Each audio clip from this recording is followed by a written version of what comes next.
Blessed morning po sa bawat isa na nanonood sa ating online service sa araw na ito. Dalangin ko po ang kalakasan, ang katatagan ng bawat isa. Sama-sama po tayong makinig, alamin, matuto at tahakin ang daan tungo sa ating destinasyon na inilaan ng Diyos para sa atin sa tulong at gabay ng Espiritu, ng banal na Espiritu. Maging kalakasan po natin at maging gabay natin ang mga salitang maririnig natin sa umagang ito. Amen. Sama-sama po tayo na manalangin. Lord, patuloy Panginoon na lumalapit po kami sa umagang ito at nagpapalinis sa iyong harapan, Panginoon. Kung meron ka man mga bagay, Lord, na nakikita sa puso ng bawat isa, dalangin ko ang paglilinis mo sa amin, ang paglilinis mo, Lord, pagpapurify mo sa aming mga puso. Help us, Lord, to open the eyes of our hearts to see you clearly. Help us to open our ears to hear you loudly, Panginoon, to hear you louder, Panginoon. Samahan mo kami, Lord, na shut down the noise of the devil in our lives. We want more of you, Panginoon. We want more of your power, more of your presence, O Lord. We want more of you, more of your word, Panginoon, that we may live according to your will and purpose. Help us to know the importance of the power of the Holy Spirit inside us. Pagpalain mo po ang bawat makikinig, ang bawat tatanggap ng iyong salita. In Jesus' name we pray. Amen. Amen.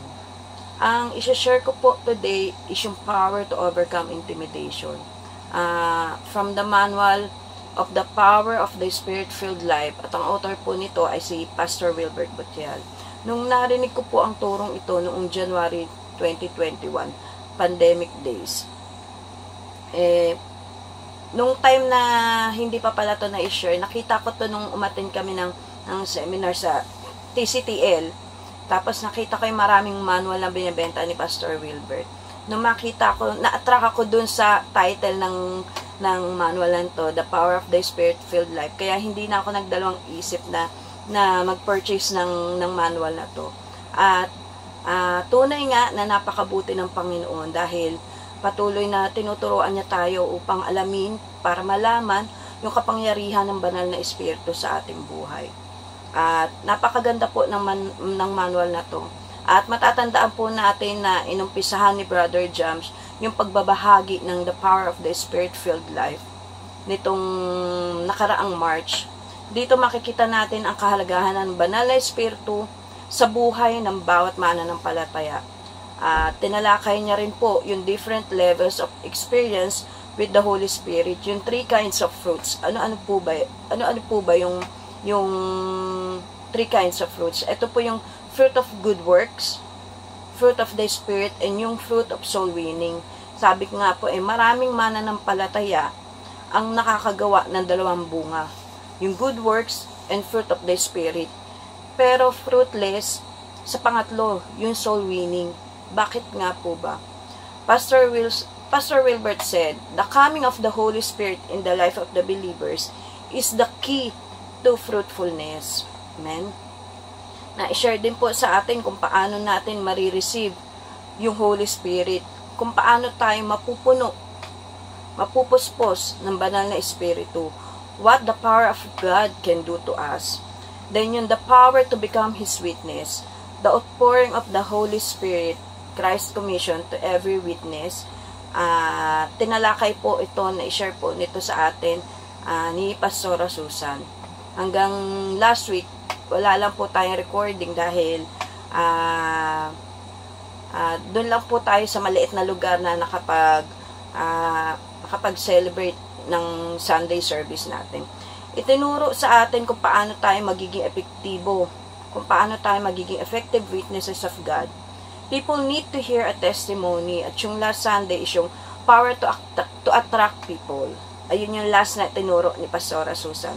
Kung ang pamumuhay natin ay naka-align sa mga salita ng Panginoon at patuloy na naisa sa pamuhay ang mga prinsipyo ng Diyos, surely that will attract people na makikilala ang Panginoon. Yung mga recent teaching po, pwede po natin balik-balikan doon sa ating Facebook page ng Jesus the Faith Builder Church. At na-share naman natin din sa ating GC yung Sunday message natin. Kahit na meron tayong face-to-face, meron naman po nag-share sa ating GC. At kung hindi nyo po makita, pwede naman po kayong magtanong sa amin. At sa umaga pong ito is tatalakayin ko yung what can the power of God do to us, yung pangatlo, yung power to overcome intimidation. Amen. Sabi po rito, basahin po natin yung Acts 2:13-15. Sabi, some however made fun of them and said, they have had too much wine. Then Peter stood up with the 11, raised his voice, and addressed the crowd. Fellow Jews and all of you who live in Jerusalem, let me explain this to you. Listen carefully to what I say. These people are not drunk, as you suppose. It's only 9 in the morning. Ito po yung kwento pong ito yung napuspos ang mga apostol ng Espiritu Santo. All of them were filled with the Holy Spirit and began to speak in other tongues. As the Spirit enabled them, empowering them to speak in different languages and preach with boldness. Marami ang namangha nung time na yon, pero hindi nila maunawaan, hindi nila maintindihan kung ano yung nangyayari. Kaya nagtatanungan yung mga tao. Sabi nila, ano yung nangyayari? Ano yung ginagawa nila? Bakit nakakapagsalta sila sa iba't ibang wika? Ngunit may ilan nagsabi ng takot siya, lasing lang ang mga yan. Kaya tumayo si Pedro kasama ng 11 apostol at nagsalta ng malakas. Mga taga-Judea at kung lahat na nakatira sa Jerusalem, kayong lahat na nakatira sa Jerusalem, pakinggan ninyo mabuti ang sasabihin ko. Hindi lasing ang mga taong ito gaya ng palagay ninyo. Alas 9 pa lamang ng umaga ngayon, ipinaliwanag ni Pedro na ang nakikita nila ay katuparan ng ipinapahayag ni Prophet Joel. Makita natin dito sa Acts 2 na hindi lahat na naniniwala kahit nasaksihan na nila. Kahit na na-witness na nila, na-amaze nga sila nung time na nakita nila nakakapagsalta sila sa iba't ibang wika Pero hindi nila nauunawaan. At ito yung gagamitin ng kaaway para ma-intimidate tayo. Yung kakulangan natin sa kaalaman. Dito tatalakayin po natin, meron dalawang bagay dito. There are 2 common distractions that a witness should overcome. Amen. Makita po natin dito. Ano ba yung 2 common distraction that a witness should overcome? Number 1 is yung intimidation. Intimidation, it means to induce fear, to make you timid, showing a lack of courage or confidence, easily frightened. Na nawawalan ka na ng kumpiyansa sa sarili, nagkakaroon ka na ng takot.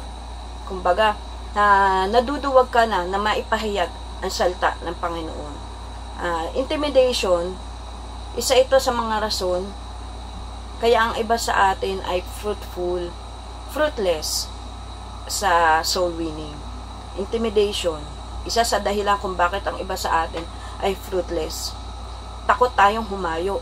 Takot tayo na i-share yung salta ng Panginoon. Bakit? Kasi isa ito sa naranasan ko nung time na, lalo na nung baguhan pa lang ako Kristiyano, nung may mga evangelism pa, sabi nila kapag nag-evangelize sila, mahayo sila pastor sa mga bawat street. Lagi nila sinasabi, kinikwento nila sa akin, magtatawag yan si pastor, bigla na magtatawag yan. Kung sino yung makita niya, tatawagin niya para mag-testify. Imagine mo, magte-testify ka doon sa maraming tao na kahit sino na lang na nagdadaan. So, tumanim sa isipan ko yun na nagkaroon agad ako ng takot kasi tawagin ako nung araw, hindi naman po talaga, mahihiyain ako nung araw. Mahihiyain po ako. Takot din ako na humarap sa tao noon. So, ang ginagawa ko, sumasama ako sa evangelism, pero namimigay lang ako ng tracts. Bibigay ako, tapos, mahina pa yung pagsasalta ko, God bless you po, God bless you po. Kasi, natatakot din ako na matanong on the spot ng mga taong maaabutan ko ng tracks, yung message na pinapamahagi natin. Actually, bago nga po ako makagawa ng message, bago dumating yung binigay na word, yung nakalaan, yung naka-assign sa akin na topic, is napakadami na pinapasok ang kaaway sa akin about sa intimidation. Nung una, hindi ko pa naiisip na nai-intimidate na pala ako, na yun na pala yung nararanasan ko. Imagine, napakinggan ko na to noong January, pero hindi ako naging aware. Actually nga, yun nga, bago ako makagawa ng message, napakaraming lies na pinapasok ang kaaway sa isipan ko. At ito na nga yung isa sa ginagamit ng demonyo, yung intimidation. Merong takot. Grabe yung pinasok na kaaway sa isipan ko talaga noon. March talaga ang schedule ko na mag-share. Tapos naiiyak na talaga ako. Para nagkaroon ako ng struggle. Naiya nga ako sa Panginoon kasi nung time na sabi ko parang nag-i-struggle ako, nakita ko yung sarili ko, parang ako nag-i-struggle. Sabi ko, malito. Hindi dapat ako nag-i-struggle sa salita ng Lord. Kasi salita ng Panginoon yan eh. Ang Lord ang tutulong sa'yo. Ang Holy Spirit ang mag-empower sa'yo. Hindi sa sarili mong kakayanan. So, nung time na yon, March talaga yung schedule ko dapat. Naiiyak na talaga ako kasi ang isip ko, hindi ko alam kung paano. Samantalang nakapag-share na ako noon, di ba? Nakikita niyo naman na na-schedule naman ako. Yung pa rin laging lumalabas sa akin, paano? Hindi ko kaya. Yun ang lagi kong inaano. Hindi ko kaya, Papsi. Lagi kong sinasabi kay Brother James, hindi ko kaya, Papsi. Ikaw na lang, ikaw na lang. Hanggang sa kakasabi ko ng akasabi, hindi ko kaya. Hindi ko namamalaya na nag-i-struggle na pala ako. Na nandun na pinapasok ng kaaway sa aking isipan, yung intimidation. Hindi ko kaya, which is hindi ko naman talaga makakaya, kasi without the help of the Holy Spirit and the grace of God, hindi ko talaga makakaya. Yan yung pinapaalala ng Lord sa akin. Nung time nung napansin ko na nag-struggle ako, biglang may pumasok sa isipan ko na teka lang, mali itong nararamdaman ko, na hindi dapat ako nag-i-struggle. Doon na ako nakaramdam na nahiya ako sa Lord, kasi hindi dapat ako magkakaroon ng ganong feelings. Yung hindi dapat ako mag-i-struggle, kasi kaya nga tinuturuan niya tayo, kaya nga tayo may Bible reading, diba? So yun na nga po, yan yung pinapaalala ng Lord sa akin. At noong time na yun, noong March, sinalo ako ni Brother James. Sabi niya, sakto naman talaga na mahaba yung message niya. Sabi niya kasi, na mukhang hindi ko matatapos tong message na to. Sakto, yung next Sunday, slot ko na. Sabi ko, please, Papsi ko na kumuha ng slot ko. Sabi ko gano'n. Tapos, nung time na pumayag na siya, kasi sakto naman, na mahaba yung message niya, sakto rin dun sa slot na yun, na natapos niya nga. Akala ko okay na, akala ko hindi na ako may schedule dahil nakuha niya na yung slot ko eh. Pero nagulat ako, inusog lang yung schedule ko, pinalit lang doon sa April. So sabi ko, wow, magsasalita pa rin pala ako. So naandun yung takot kasi, naunahan ako ng intimidation. Kumbaga, ang dami ko naiisip na ang kaaway talaga pinapasok niya na hindi ko alam, wala akong alam sa ganito, hindi ko alam kung paano gumawa ng ganyan, hindi ko alam kung paano gano'n, Ang dami kong naisip na mga hindi dapat isipin bilang isang mananampalataya. Pero sabi nga, minsan mararanasan din talaga natin yun, dahil ang kaaway is gagamit talaga yan para ma-stop tayo sa pag-i-spread, sa pag-share ng salita ng Panginoon. Amen. At dumating ang April, yun nga, na-schedule po ako, at eto na nga po ako, Jaran, nakakapag-share ako sa inyo ngayon, at maraming salamat sa Panginoon, dahil dun sa empowerment niya sa aking buhay. Hindi ako pinabayaan ng Panginoon, kahit na napakaraming binubulong ang job sa akin, mas malakas pa rin yung mga sinasabi ng Panginoon sa ating buhay. Amen. Mas maraming sinasabi ang Panginoon kaysa sinasabi ng Diablo kung alam lang natin ang mga salita niya. At sabi po rito, grabe yung pagsubok na naranasan ko that time. Ito lang yun last March lang. Talagang nahiya ako sa Panginoon, na na-intimidate ako, nawalan ako ng self-confidence. Yes, yung fear, nagkaroon ako ng takot. Pero salamat sa Panginoon at sa Holy Spirit, dahil nandito ako ngayon sa harapan ninyo, bago ko gawin to, ang daming word of encouragement na binigay ang Lord sa akin. At salamat sa empowerment ng Holy Spirit. Noong nakita ko yung topic na to, na i-share ko, napawawa ko. Dahil bago ko i-share, na-experience ko pa talaga. And yes, yung intimidation will stop us, will freeze us. At yung purpose nito, yung purpose of intimidation is to stop us from what we are doing. It freezes us. It will make us paralyzed. Para hindi na tayo makapagpatuloy sa paghahayag ng salita ng Panginoon, na alam naman natin na napakahalaga nito sa buhay ng bawat isa. Lalo na dun sa mga tao na hindi pa nakakilala sa Panginoon, lalo na sa mga tao na hindi alam na meron tayong Diyos na handang tumulong sa kanilang mga pangailangan every time na nangihina sila, na every time na hindi nila alam kung ano yung kasagutan sa kanilang mga problema. So, wag nating hayaan na i-paralyze tayo ng demonyo na hindi tayo makapagsalita, makapag-share ng Word of God. Ito yung distraction na kailangan na ma-overcome ng bawat mananampalataya. Ika nga ni Pastor Wilbert, no amount of intimidation and persecution will stop us. Kaya kailangan ready tayo. Dapat aware tayo sa mga distraction na ginagawa ng demonyo sa ating buhay. Dahil kapag nagtagumpay ang mga distraction, hindi na natin magagawa yung mga bagay na nais ipagawa ng Panginoon sa iyo, nais ipagawa ng Panginoon sa ating iglesia, nais ipagawa ng Panginoon sa ating mga buhay. When these disciples received the Holy Spirit and were speaking the wonders of God, sabi nga nung tumanggap ng banal na Espiritu ang mga disipulo at nagsasalta ng mga kababalaghan ng Diyos sa ibang mga wika, yung nagsasalta sila sa iba-ibang wika, kaagad na ginamit ni Satanas yung mga taong walang alam para siraan yung mga ginagawa ng Diyos sa buhay ng bawat mananampalataya. At alam natin na gagamit talaga ang demonyo ng tao para sirain ang mga mananampalataya.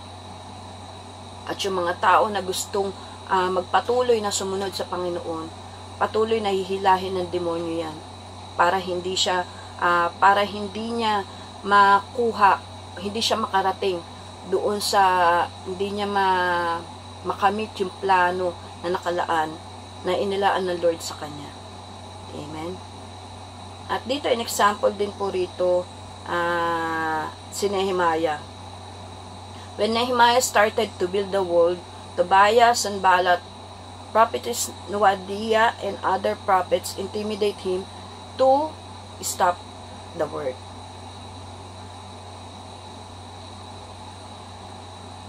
Tulad din ng magsimula magtayo ng pader si Nehemiah, tinakot siya ni Tobias, Sanballat at propetang si Noadiah at iba pang mga propeta na itigil ang gawain.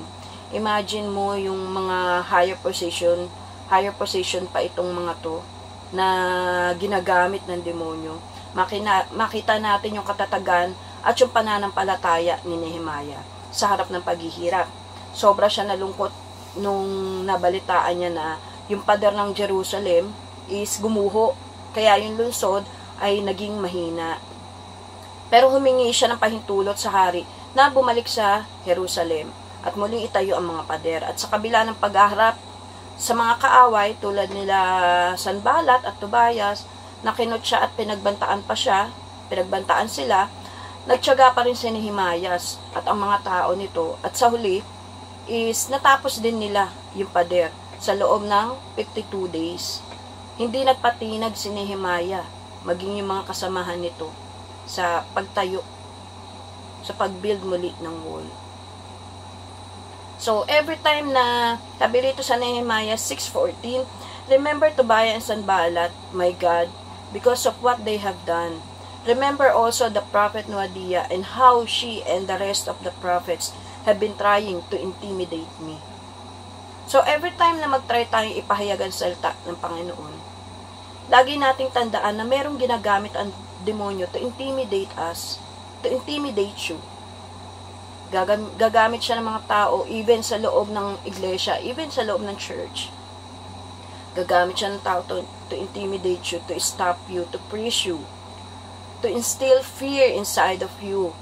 Yung lagi siya magsasaksak ng takot sa isipan mo, sa puso mo. Lagi siyang mag-i-stuck, lagi siya magpapasok ng lack of confidence sa buhay mo, para hindi mo ma-advance yung kaharian ng Panginoon. At kung ang dyablo ay hindi nagtagumpay sa pagpigil sa atin sa pamagitan ng pananakot, meron pa siyang isang kayang gamitin. Gagamitin niya yung second weapon niya. Ito yung persecution. Una, yung ginamit ng dyablo is yung intimidation.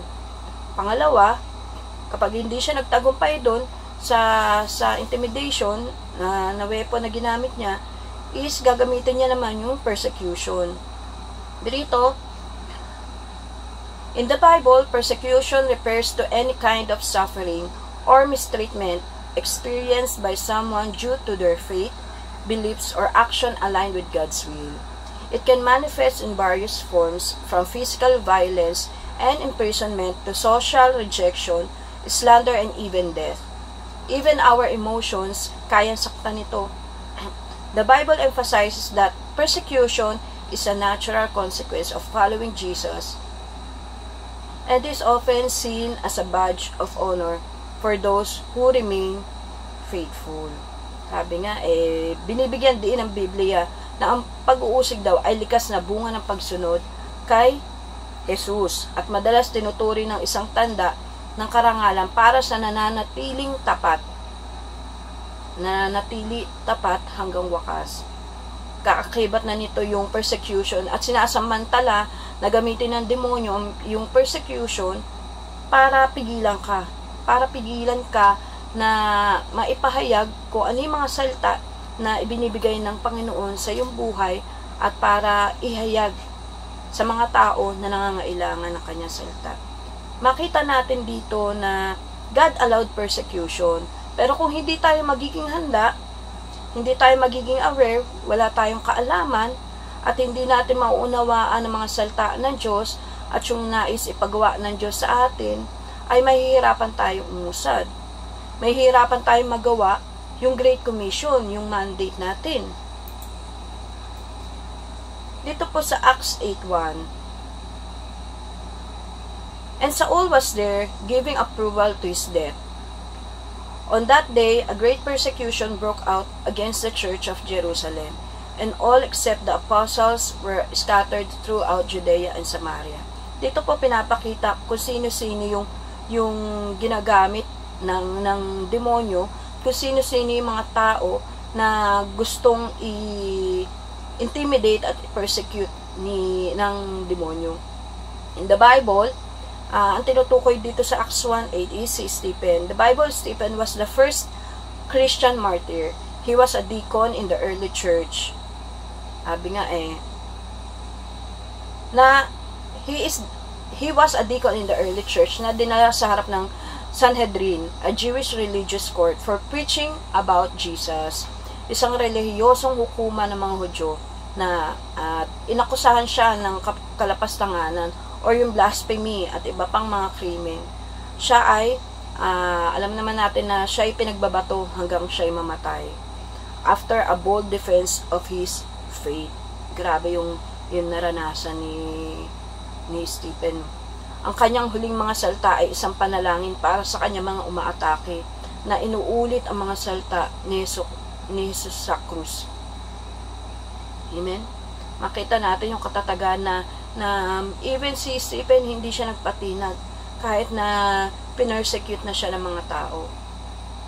So, dito sa Acts 11:19, now those who have been scattered by the persecution in connection with Stephen traveled as far as Phoenicia, Cyprus, and Antioch, telling the message only to Jews.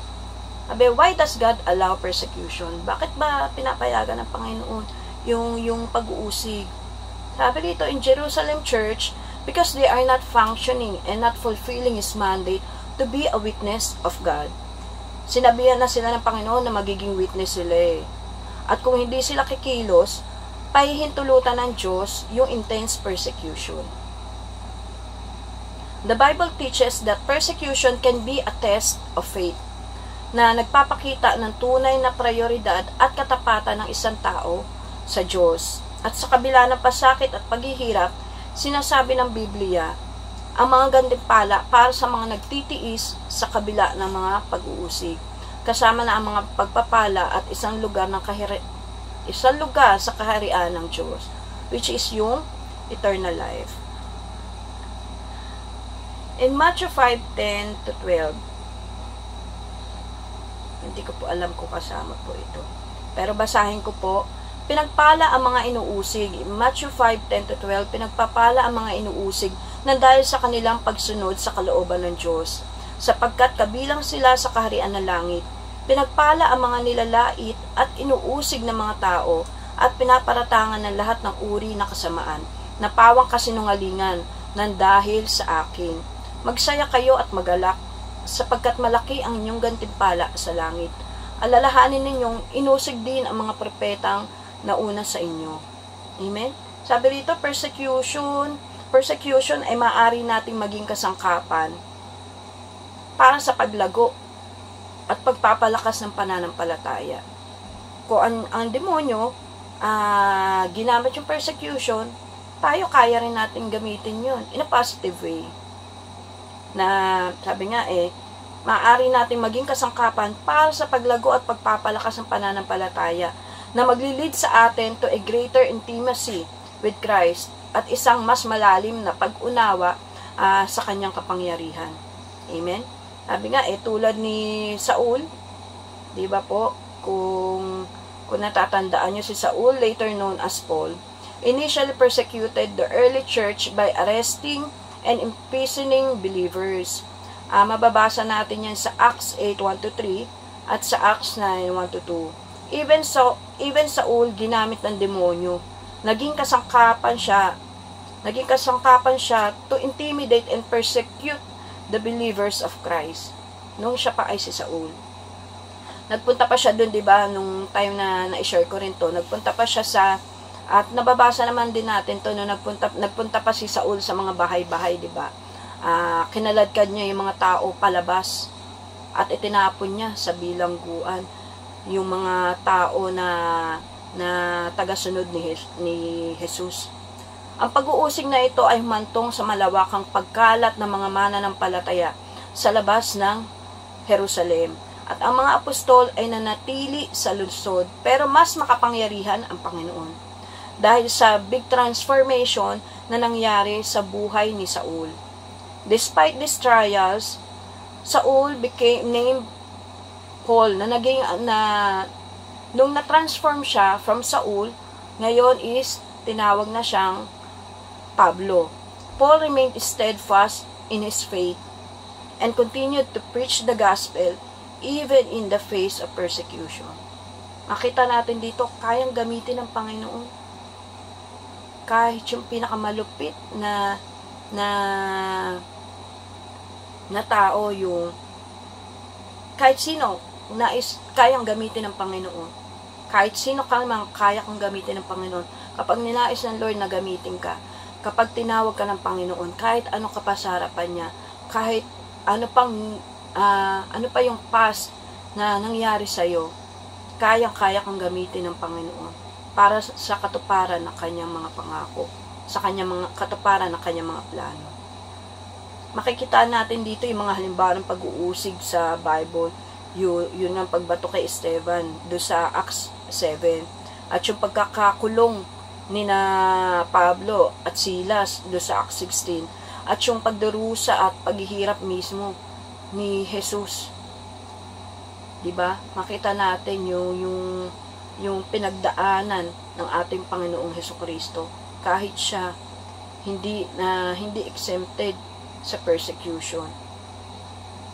Makita natin yung mabigat na pasanin na dinala ng ating Panginoong Hesukristo. Kapag tinanggap natin ang banal na espiritu, intimidation man or persecution ay hindi kayang hadlangan ang isang mananampalataya na ipangalat ang salita ng Panginoon. The Holy Spirit empower us to become a witness of God, to do the Great Commission, a mandate for believers to actively share the Christian faith and make disciples of others through teaching, baptism, and following Jesus' teaching. Amen. In Romans 8:31-35 says, "What then shall we say in response to these things? If God is for us, who can be against us? He who did not spare his own son, but gave him up for us all, how will he not also, along with him, graciously give us all things? Who will bring any charge against those whom God has chosen? It is God who justifies. Who then is the one who condemns? No one. Christ Jesus, who died, more than that, who was raised to life, is at the right hand of God, and is also interceding for us. Who shall separate us from the love of Christ? Shall trouble, or hardship, or persecution, or famine, or nakedness, or danger, or sword?" Kung ang isang tao ay puspos ng banal na espiritu, sinasabi nga po, kung ang isang tao ay puspos ng banal na espiritu, puspos ng ang pag-ibig ng Diyos ay nananagana sa kanyang buhay. Kung puspos tayo ng banal na espiritu, pag-ibig ng Panginoon ay nananagana sa ating buhay. At kapag puno tayo ng pag-ibig ng Diyos, wala makakapaghiwalay sa atin mula sa Panginoon. Kung ang Diyos ay kakampi natin, sino nga ba naman ang laban sa atin? Kaya sa gitna ng pag-uusig, patuloy na na-advance ang kaharian ng Panginoon. Noong una, ay sinubukan ni Satanas na direktang tutulan at takutin ang unang iglesia, but these strategies failed to stop its growth. Ang mga pag-atake ni Satanas sa Book of Acts ay nabigo. Intimidation and persecution dahil sa makapangyarihang plano ng Diyos at sa kapangyarihan tagumpay ni Kristo sa krus. Ang mga pag-atake ni Satanas ay nabigo. Kahit ginamit niya pa intimidation and persecution, hindi siya nagtagumpay. To overcome distraction in our life, acknowledge the power of the Holy Spirit. Kailangan kilalanin natin. Kilalanin mo din ang kapangyarihan ng Panginoon. Damitan natin ang ating mga sarili with the Spirit of God and with the Word of God. Punuin natin ang ating mga buhay. Punuin natin ang ating buhay ng salita ng Panginoon. Kailangan natin maging agresibo. Ready to attack the enemy. Huwag mong hayaan na pangunahan ka ng timidity. Let us know how to attack dahil laging aatake ang demonyo kapag nakita niya na ang buhay mo, ang puso mo, ay lulugulugo, mahina o nangihina. So, kailangan po natin maging aware. In Revelation 12:10-11, sabi po rito, "Then I heard a loud voice in heaven say, Now have come the salvation, the power, and the kingdom of God, and the authority of His Christ. For the accuser of our brothers, who accuses them before our God day and night, has been hurled down. They overcame over him by the blood of the Lamb and by the word of their testimony. They did not love their lives so much as to shrink from death." Makikita natin dito in Revelation 12:10-11 yung victory of God's people, yung mga brothers and sisters over the devil, yung the accuser. Ang tagumpay na ito ay nakamit sa pamamagitan ng kapangyarihan ng dugo ni Kristo at ng salita ng kanilang patotoo, yung word of their testimonies. Ipinapakita rin dito na ang mga pananampalataya ay hindi ang mga mananampalataya ay hindi natatakot, namamatay para sa kanilang pananampalataya. At naririto na yung pattern. Pinapakita na sa atin yung pattern kung paano tayo magiging mananagumpay. How to attack the enemy. Spiritual battle to Nandito tayo sa spiritual battle. Kaya alam natin dapat kung paano umatake, kung paano natin atakihin ang kalaban. Sa letter B po, the reason and the power behind intimidation. Balikan po natin yung una. Yung unang tinalakay natin is yung two common distraction that witness should overcome. At yung sa pangalawa, letter B, is yung the reason and the power behind intimidation. Ano nga ba yung mga rason and the power behind intimidation? Makikita natin dito sa una, the reason and the power behind intimidation is the ignorance of disobedient people. In Ephesians 2:1-2, as for you, you were dead in your transgressions and sins, in which you used to live when you followed the ways of this world and of the ruler of the kingdom of the air, the spirit who is now at work in those who are disobedient. Makikita po natin dito, the root problem is this: without Christ, we're dead. Kapag wala si Kristo, patay tayo. Spiritually dead. That's because we're guilty and because we're enslaved. Sinusunod natin noon ang masamang takbo ng mundo. Lagi natin pinapatol yung buhay natin sa takbo ng mundo. At napapailalim tayo sa kapangyarihan ng demonyo. Ang espiritu naghahari sa mga taong ayaw pasako sa Diyos. Sabi po rito, yung kamangmangan sa salita ng Diyos, the ignorance of disobedient people will cause them to mock the people and the move of God. Yung kamangmangan sa salita ng Diyos, yung kaignorantehan sa kalooban ng Panginoon, ng mga taong swail, yung mga taong disobedient. Ito yung mga taong lack of respect for the authority of God, lack of respect of His Word, and those He has placed in position of leadership. Ito ang gagamitin ng demonyo para magawa yung kanyang mga plano. Gagamit siya ng mga tao to intimidate the believers because of the ignorance. Mapipigilan tayo na magawa yung mga bagay na nais ipagawa ng Diyos sa bawat mananampalataya. This ignorance can also affect those who claim to be God's people. Dito po sa Hosea 4:6, my people are destroyed from lack of knowledge. Because you have rejected knowledge, I also reject you as my priest. Because you have ignored the law of your God, I also will ignore your children. God's people perish due to a lack of understanding and knowledge of God's word and His will. This ignorance leads to disobedience and ultimately destruction, spiritual destruction, even eternal punishment. Sabi nga po, without the knowledge of God's will, individuals may live lives that are not pleasing to Him, impacting their personal and spiritual well-being. Amen? Maaapektuhan talaga ang ating buhay. Uncertainty o kawalan ng katiyakan patungkol sa kalooban ng Diyos can create fear, can create anxiety and a sense of being lost. As individuals may struggle to make decisions that are aligned with His guidance. At kapag nananatili ang bawat mananampalataya sa pagiging ignorante o walang alam sa salita ng Diyos at sa kalooban ng Diyos, it will lead us into captivity. Gagamitin ng demonyo ang kaignorantehan mo hanggang sa mawasak na ang buhay mo at gamitin ka para sa iba pang mga plano ng demonyo. So, kailangan maging aware tayo. Maging vigilant tayo. Patuloy tayo na lumago sa kaalaman at biyaya ng Panginoon. Huwag nating Huwag tayong huminto sa pag-aaral. Huwag tayong huminto sa pagsasaliksik sa salita ng Panginoon.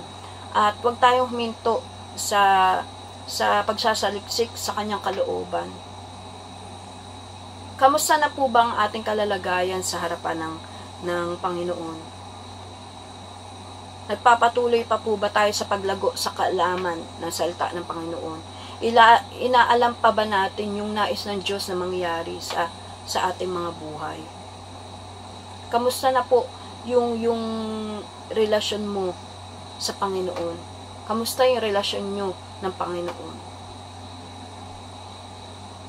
Mga kapatid, mga kabataan, mga kapwa ko mananampalataya, kamusta ang kalalagayan natin sa harapan ng Panginoon? Aware ka ba? Aware ba tayo sa feelings ng Holy Spirit, sa nararamdaman ng banal na Espiritu? Every time na nakakagawa tayo ng mga mali sa ating mga buhay. Nagagawa pa ba natin yung assignment na ibinigay ng Panginoon sa atin, or umiikot na lang yung mundo natin sa sarili lang natin? Sa panahon ngayon madali na lang po maka-access. Kung gusto nating malaman, kung gusto talaga nating makita ang mga plano ng Panginoon, kung gusto nating malaman ang mga salita ng Panginoon, at kung gusto natin makita yung mga plano niya, yung kalooban niya sa atin, masyado na tayong high-tech sa panahon natin ngayon, sa generation natin ngayon. At mapalad tayo dahil nasa bansang malaya tayo bilang Kristiyano. Hindi natin kailangan itago yung mga Bible natin. Hindi natin kailangan itago sa mga cellphone natin na meron tayong Bible. Malaya tayo. Inihain na sa atin ni Pastor Susan yung Bible reading. Hindi niya pinapagawa yan para sa wala. Kulang ba yung 24 hours na ginagawa ng Diyos para hindi tayo makapagbasa ng Bible? Hindi lang basta basa. Naaalala ko yung sabi ni Pastor Cyrus. Don't just read the Bible, kundi study the Word, meditate the Word. Hindi lang basta basahin, kundi pag-aralan, pagbulay-bulayan, dahil sa ganitong paraan maiiwasan natin ang maging ignorante o mangmang pagdating sa salita ng Panginoon. Makinig tayo sa pangangaral ng ating mga leaders. Kung wala tayong alam sa salita ng Diyos, paano mo aatakihin ang gawa ng demonyo, o paano ka haharap sa hamon ng buhay? Marami ang maapektuhan, even the church, kung i-ignore natin ang salita ng Diyos. Si Satanas nga nagko-quote pa ng Bible verse. Ibig sabihin, may alam siya sa salita ng Panginoon, but he doesn't use it to understand or obey God. Instead, he uses it to tempt and deceive, often twisting the meaning of passages to suit his own agenda. So do not allow the devil to use you because you reject the word, because of your ignorance of the law and lack of knowledge of God. The serious consequences of disregarding God's law and instruction is God's rejection, signifying that they will no longer be considered His people or priests. Sabi nga the moment na tinanggap natin ang Diyos bilang Panginoon at tagapagligtas, the Lord gave us the Holy Spirit to empower us, to guide and lead us. And without the knowledge of the power of the Holy Spirit, madali tayong mabubuwag. So napakahalaga, napaka-importante na malaman natin ang salita ng Diyos sa ating buhay. And the Bible's teachings are presented as a guide for living a life pleasing to God. Studying and understanding the Bible is seen as a way to discern God's will. The second reason and the power behind intimidation is the accuser of the brethren. Number 2, sabi, the accuser of brethren at work. Makita po natin dito sa Revelation 12:10. Then I heard a loud voice in heaven say, Now have come the salvation and the power and the kingdom of our God, and the authority of Christ, for the accuser of our brothers who accuses them before our God day and night has been hurled down. Satan, the accuser, will always look for a reason in the lives of the believer to discredit his life and testimonies. His primary method of attack is often accusations, which can be more insidious and damaging than temptation alone. He uses past mistakes to create a sense of guilt and unworthiness, making individuals feel condemned and unable to find peace. By the constantly accusing and sowing doubt, Satan aims to weaken faith and prevent individuals from trusting in God's promises and His grace. Nilalayon ni Satanas na pahinain yung pananampalataya at pigilan na magtiwala sa mga pangako at biyaya ng Diyos. He can intimidate us by threatening us if he sees something in us that could weaken our reputation or character. He condemns the person. Yan ang atake ng demonyo sa atin eh. Yan ang atake ng demonyo sa tao. Bibigyan ka ng unrest spirit, disturbance. He aims to sow doubt and guilt in our hearts by highlighting our shortcomings. Satan hinders God's plan and spreading deception, spreading lies. Halos hindi mo na marinig ang mga salta at pangako ng Diyos. And every time you agree with the devil, every time daw na nag-agree tayo sa demonyo, every time na inaakusahan ka niya at tinatanggap mo naman yung mga sinasabi niya sa'yo, isa to sa palatandaan na you are not yet filled with the Spirit. Pero kung puno tayo ng Espiritu ng Panginoon, puspos tayo ng kanyang banal na Espiritu, kahit anong estratehiya pa ang gawin ng demonyo ay hindi magtatagumpay because of the power of the Holy Spirit is in you. A believer who is filled with the Word of God will always use the Word of God to attack the devil every time intimidation, persecution, deception unleashed to attack every believer. Yan po ang sinasabi ni Pastor Wilbert. But there is a way to overcome him, to overcome the attack of the enemy. How to overcome intimidation? Dito sa Revelation 12:11, they overcame over him by the blood of the Lamb and by the word of their testimony. They did not love their lives so much as to shrink from death. Una, makita na rin natin dito how to overcome intimidation. Number 1, continue to live under the blood covering of the Lamb. Makikita natin yan, mababasa po natin sa 1 John 1:5-7. This is the message we have heard from Him and declared to you. God is light. In Him there is no darkness at all. If we claim to have fellowship with Him and yet walk in the darkness, we lie and do not live by the truth. But if we walk in the light as He is in the light, we have fellowship with one another. And the blood of Jesus His Son purifies us from all sin. Walking in the light is an inseparable part of a right relationship with God. Hindi natin pwedeng paghiwalayin. If we want to abide in Him, we need to walk just as He walked. Walking in the light is what will make our lives protected under the blood of Jesus. It is not by praying, Lord, cover me by your blood, but by walking in the truth and the light. At sabi pa po ni Pastor Wilbert, walking in truth, walking in the light, walking in the Word of God is the practical application of being covered by the blood of Jesus Christ. Kung magpapatuloy daw tayo sa paglakad sa kaliwanagan, kung patuloy tayong nalalakad na dala ang prinsipyo ng Diyos, lalakad ayon sa kalooban ng Diyos, ay walang makikita si Satanas sa kadiliman sa ating mga buhay. We are exposed in the light. We are living in the word and righteousness of God. Ang pinakatiyak na paraan para hindi tayo mayanig o yanigin o atakihin ni Satanas is by consistently walking and exposing ourselves in the light of God. Walking in the light means living honestly and confessing our sins, not trying to hide or justify them. And if we walk in the light, as He is in the light, we have fellowship with one another, and the blood of Jesus, His Son, purifies us from all sin. Tandaan natin, God is light.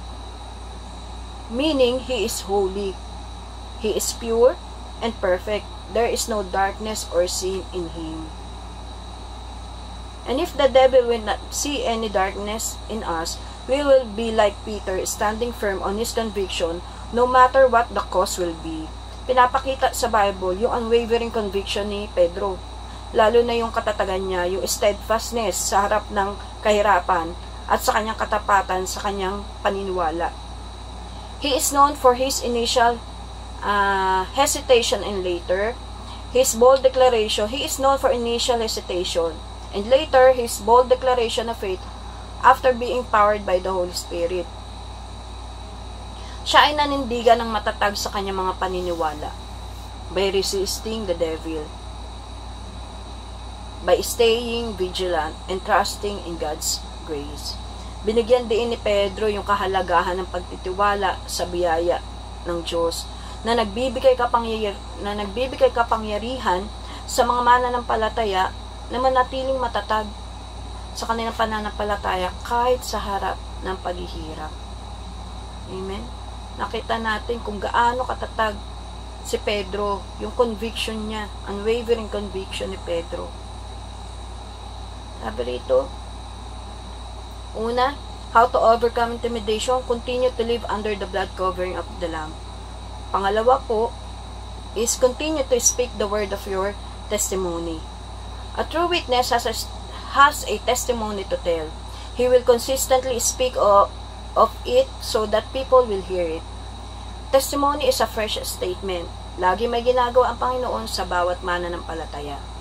Ang pagsasalta o ang pagbabahagi ng ating patotoo, ng iyong patotoo, ang iyong personal na kwento kung paano kumilos ang Diyos sa iyong buhay, ay mahalaga dahil pinalalakas nito ang pananampalataya at hinihikayat ang iba at ipinapakita ang katangian ng Panginoon.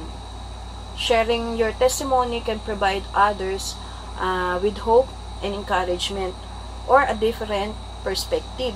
Maaari itong magbigay ng inspirasyon sa iba na maniwala sa kapangyarihan at katapatan ng Diyos.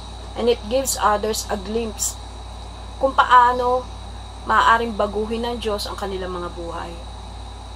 Your testimony can be a way to live out your faith and serve as a witness to God's work. Kaya, kung merong ginagawa ang Panginoon sa iyong buhay, yung testimony, kung meron kang testimony, huwag mo itago sa sarili mo. Dahil napaka-powerful ng testimony na yan. Malaking bagay ang magagawa ng pagtetestify natin sa kabutihan ng Panginoon. Our testimony of Jesus is so powerful that the devil will try everything he can to stop this testimony from spreading. So, maging alerto po tayo sa galaw ng demonyo. Sayang yung testimony kung hindi natin ipapahayag. Hindi mo alam sa pag-share ng testimony, ay may mga tao nakakaranas din pala ng same situation mo na hindi niya alam kung paano mapagtagumpayan. So, wag nating hayaan na i-paralyze tayo ng demonyo para hindi tayo makapag-testify, para hindi tayo maging witness ng Panginoon. In Acts 4:12-22, salvation is found in no one else, for there is no other name under heaven given to men by which we must be saved. When they saw the courage of Peter and John and realized that they were unschooled, ordinary men, they were astonished, and they took note that these men had been with Jesus.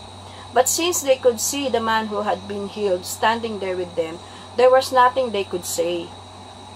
So they ordered them to withdraw from the Sanhedrin and then conferred together. What are we going to do with these men? They asked.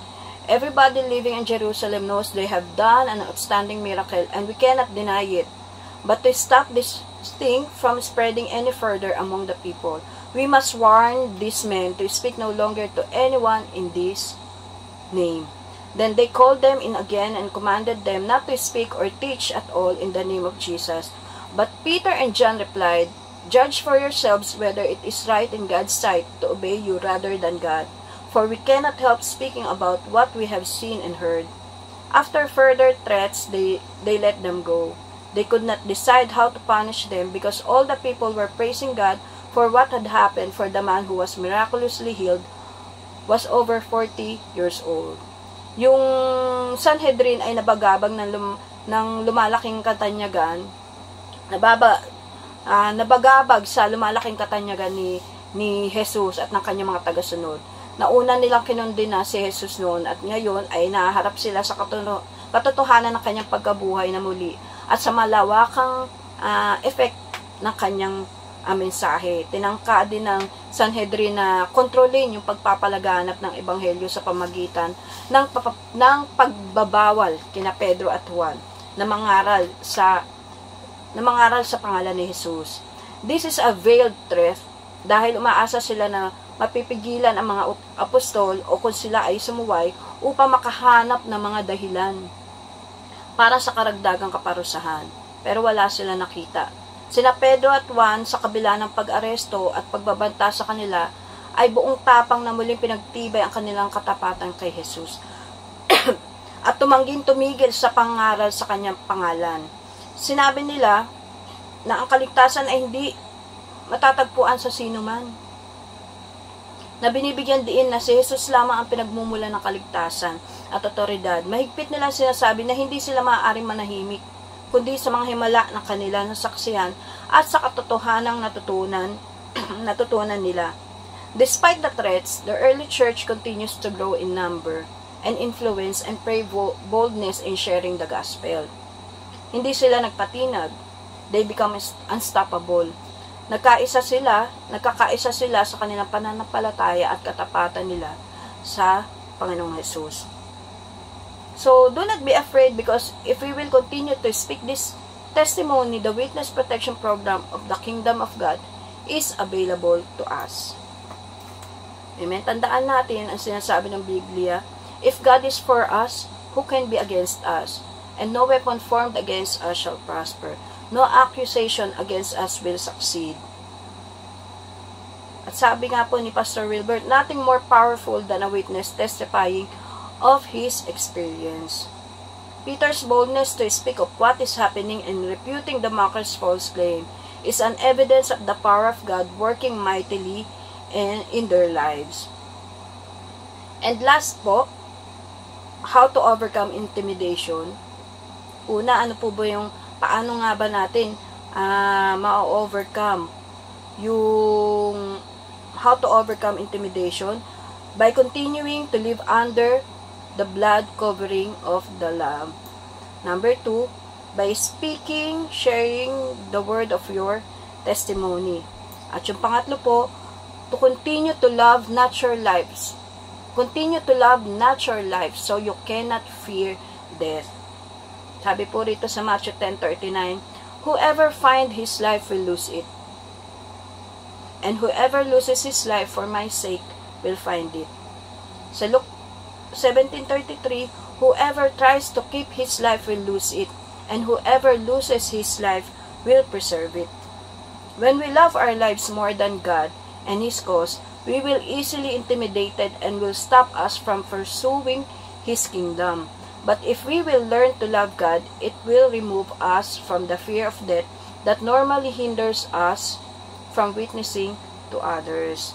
We should not be afraid of death. Sabi nga, huwag daw tayong matakot sa pumapatay ng laman.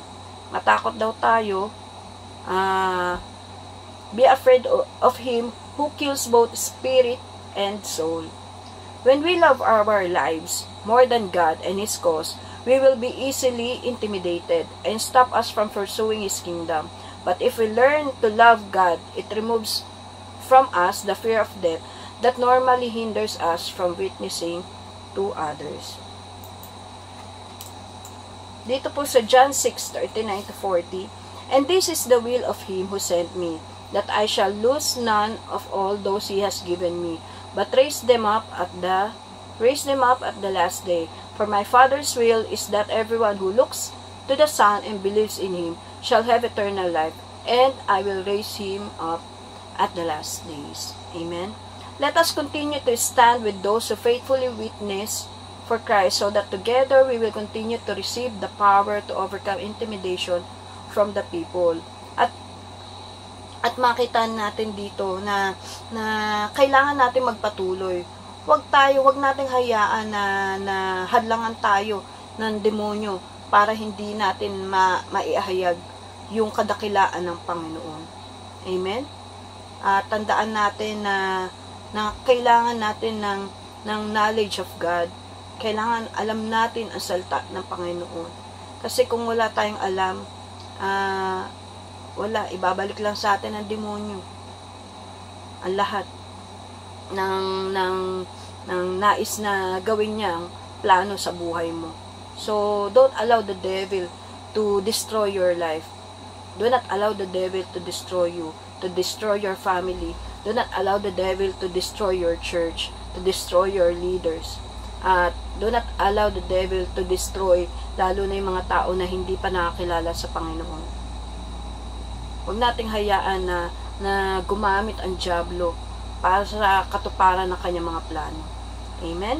At dito po nagtatapos ang aking mensahe at dalangin ko po ang paglago at katagumpayan ng bawat isa. At tayo po'y manalangin. Thank you, Lord.